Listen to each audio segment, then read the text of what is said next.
I was on holiday in Spain when he phoned me and said, I'm thinking of doing a conference centre for the Pines Gardens.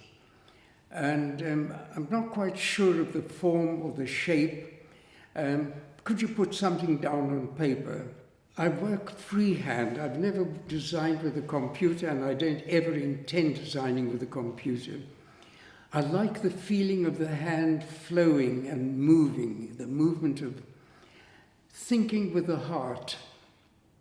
Architecture, I think Alistair once called it. So being excited by the project, I drew a sort of snail-like shape, very organic, and I think I must have faxed it back to him.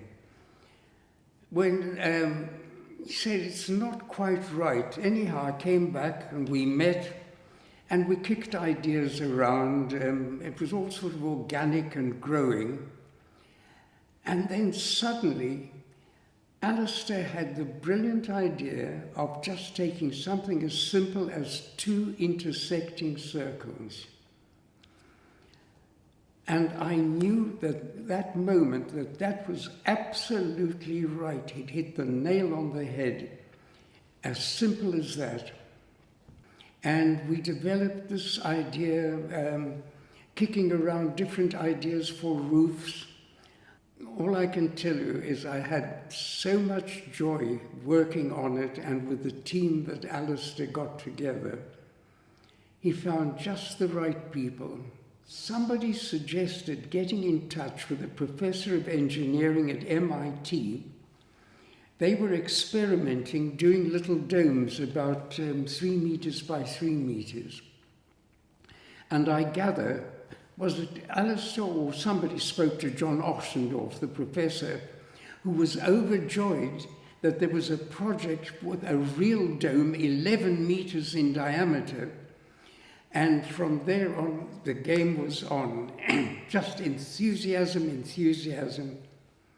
Alistair managed to build up a team of such dedicated people.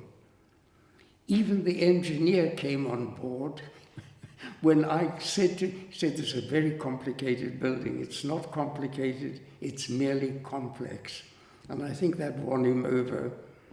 And it was one of the happiest periods, I think, of all the participants' lives. One of my criteria in judging a good building is I ask myself, will it make a good ruin? Now, when you think of London City with all those glass and steel buildings, they will not make good ruins. But Calyx, bless her, in 10 centuries' time will crumble gracefully back into the matrix from which she sprang, and will make a very good ruin, which is the sign of a sacred building.